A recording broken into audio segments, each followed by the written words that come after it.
네, 환경부 기후미래국장입니다. 그동안에 우리 송혁주 의원님을 중심으로 보좌진들 같이 참여하셔가지고 세 차례 포럼을 하시고 또 이제 공청회까지 이렇게 해주셔서 너무 감사하다는 말씀을 드리고 그동안에 어떻게 보면 이런 부분들에 대해서 환경부가 좀 앞장서서 해야 되는 부분도 있었는데 그런 부분들을 좀 잘 감당하지 못한 부분들도 있어서 좀 안타깝게 생각합니다.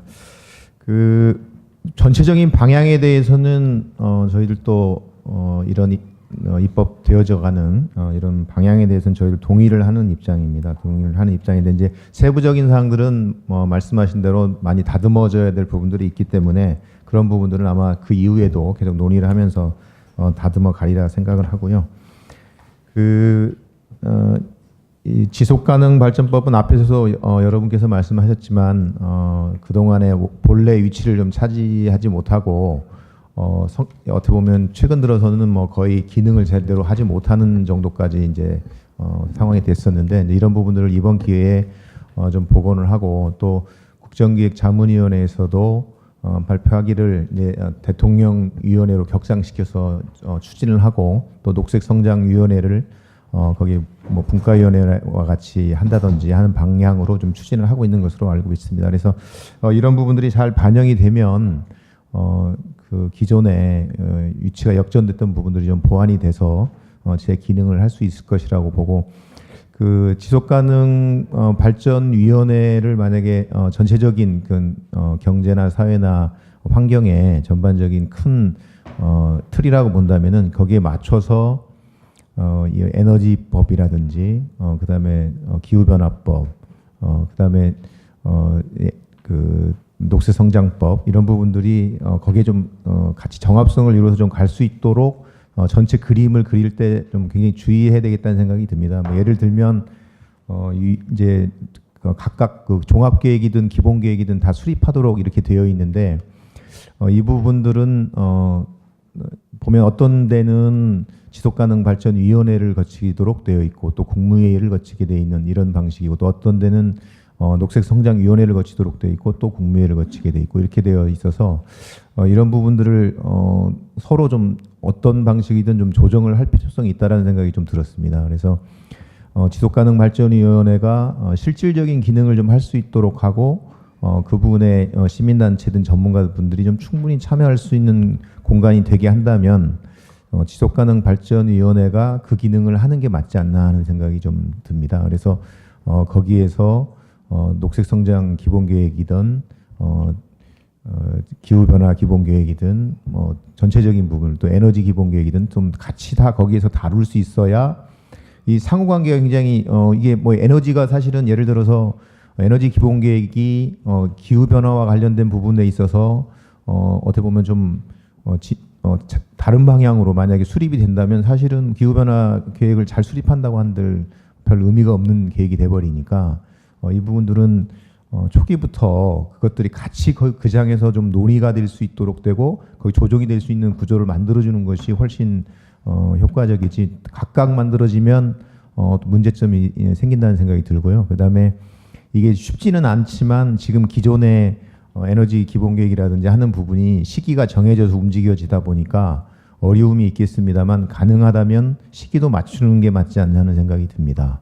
그래서 지금 에너지 기본계획 같으면 18년부터 다시 계획이 3차 계획이 만들어져서 가는 걸로 알고 있는데 그렇다면 거기에 맞출 수 있도록 시간이 좀 촉박하지만 그분들은 좀 맞춰가는 방식으로 기후변화 기본계획이라든지 그다음에 녹색성장 기본계획이라든지 하는 부분이 맞아가야만 나중에 다른 문제가 발생하지 않지 그렇지 않으면 할 때마다 또 얘기가 나올 수 있다라는 생각이 들고요. 그래서 이런 부분들은 좀 전체적인 측면에서 성안하실 때 충분히 좀 고려를 해주시면 좋겠다는 생각이 듭니다. 그리고 특별히 기후변화와 관련해서 기후변화 법이 만들어진다면 그 안에 기후변화 적응에 관한 얘기들을 이제 새롭게 또 한 조항만 있던 것들을 좀 확대해서 넣도록 되어 있는데 이 부분은 굉장히 이제 이전보다는 굉장히 진일보된 거기 때문에 저희들은 굉장히 환영하고요. 다만 저희가 이제 기후변화 적응 계획들이 이제 두 차례 수립이 되는 과정을 지켜보면서 느꼈던 부분이 이 기후변화 적응 계획이라는 것이 그냥 적응 계획이 따로 있는 게 아니고 기존에 예를 들면 뭐 폭염 대책이라든지 아니면 홍수 관련 대책, 가뭄 대책 이런 부분과 다 이게 관계가 되는 법안입니다. 적응 대책이 다 대책입니다. 그런데 그런 부분에 대한 고려가 없이 만들어지면 적응 대책이 있지만 실질적으로는 기능을 못 합니다. 잘못하면 폭염 대책이라든지 적응 이제 홍수 대책이라든지 이런 게 만들어지면 그냥 그것을 각 부처에서 받아서 모아놓는 이런 대책이 될 가능성이 굉장히 높습니다. 그래서 그동안의 적응 대책이 어쨌든 국제사회에서는 상당히 인정을 받는 반면 국내에서는 비난을 굉장히 많이 받았는데요. 그 이유는 뭐냐면 그런 방식으로 접근이 됐기 때문에 그렇습니다. 그래서 적응 대책에 대한 부분들은 큰 틀을 만드는 구조를 예를 들면 국내의 적응 대책과 관련된 취약성을 평가할 수 있는 먼저 어떻게 보면 기본적인 툴이 먼저 있어야만 이 적응 대책이 제대로 갈 수 있다. 안 그러면 기존의 뭐 홍수 계획, 홍수 대책 이것들 그냥 차용해서 쓰는 것만 못할 수도 있습니다.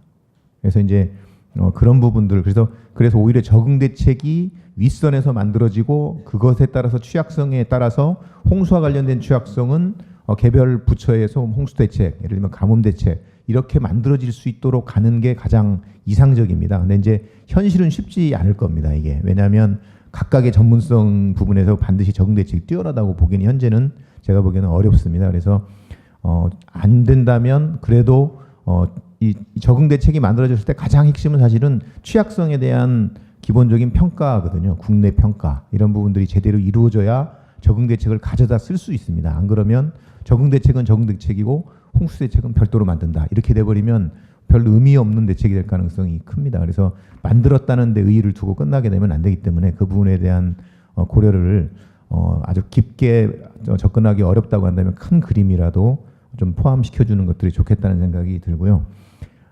그다음에 적응 대책에서 또 한 가지 중요한 부분은 이제 여기서도 좀 다루려고 생각하고 있는 걸로 알고 있는데 취약성에 대한 향후의 이제 평가들이 이제 적응 대책이 제대로 만들어졌는지 취약성의 평가에 따라서 그런 부분들도 나중에 점검할 수 있는 틀을 만드는 것이 굉장히 중요하다는 생각이 듭니다.